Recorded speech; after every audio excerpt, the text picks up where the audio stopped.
عبادت کی اللہ کے ہاں قبولیت کی شرط لازم ہے اخلاص۔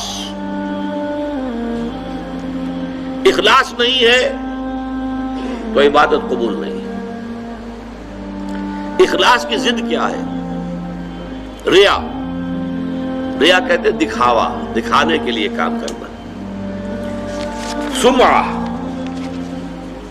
سنانے کے لیے، لوگوں کو سنانے کے لیے کہ یہ کام میں نے کیا ہے تاکہ لوگ سن لیں، لوگوں کو معلوم ہو جائے کہ ہم یہ تو بہت ہی اللہ تعالیٰ کے جو ہے بڑے پہنچے ہوئے آدمی ہیں۔ اس کے ضمن میں اب آپ ایک پہلے حدیث سن لیجئے، مسند احمد ابن حنبل کی ہے اور مشکات کے حوالے سے، باب الریا والسمعہ، مشکات کا جو ہے اس میں یہ حدیث موجود ہے۔ حضور فرماتے ہیں من صلی یرائی فقد اشرک ومن صام یرائی فقد اشرک ومن تصدق یرائی فقد اشرک۔ جو نماز پڑھتا ہے دکھاوے کے لیے وہ شرک کر چکا۔ یہ کر چکا کا ترجمہ کیوں کر رہا ہوں؟ اس لیے کہ فعل مضارع ہو تو اس میں اندیشہ ہوتا ہے کہ کام ہو رہا ہے نہیں ہو رہا ہے، پورا ہوتا ہے نہیں ہوتا ہے۔ کر چکا، کوئی شک ہی نہیں، وہ اس شرک کا ارتکاب کر چکا۔ یہ جو انگریزی میں present perfect tense, I have done it, he has done it، یہ وہ ہے قد اشرکا، وہ شرک کر چکا، شرک میں ملوث ہو چکا۔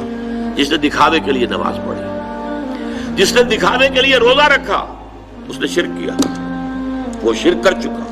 جس نے دکھاوے کے لیے صدقہ کیا، وہ شرک کر چکا۔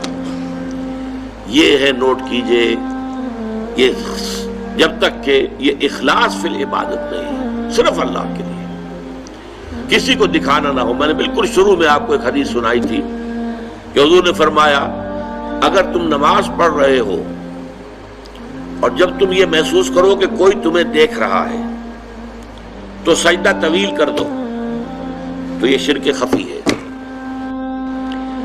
آپ نماز پڑھ رہے تھے اپنے مگن، فرض کیجئے آپ کا سجدہ جو ہے 10 سیکنڈ کا تھا، لیکن آپ کو محسوس ہوا کوئی آپ کو دیکھ رہا ہے، someone is watching you۔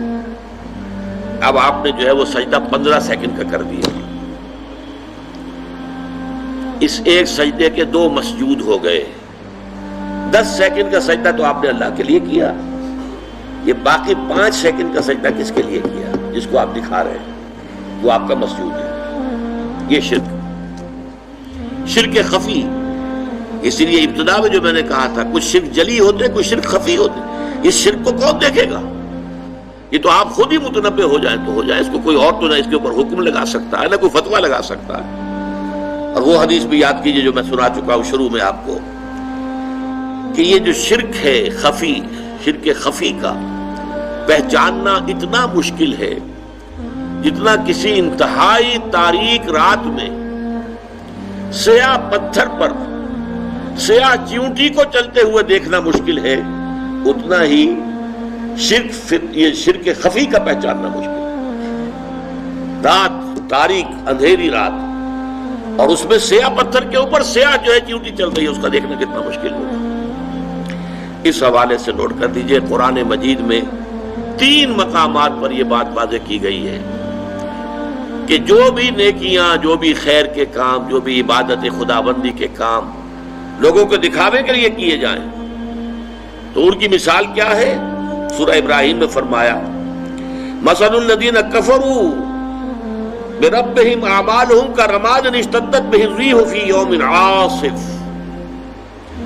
یہ جو نیکیاں لے کر آئیں گے، ریاکاری والی نیکیاں اور دکھاوے والی نیکیاں اور سمعہ والی نیکیاں، ڈھیر کے ڈھیر ہوں گے، لیکن ان کی مثال ایسی ہوگی کہ جیسے راکھ کا ایک ڈھیر ہو اور ایک تیز ہوا چلے اور اس پوری راکھ کو بکھیر کے رکھ دے، اس کی کوئی حقیقت نہیں ہوگی اللہ کے۔ سورہ نور میں فرمایا والذین کفروا اعمالہم کسراب بقیعۃ یحسبہ الظمآن ماء۔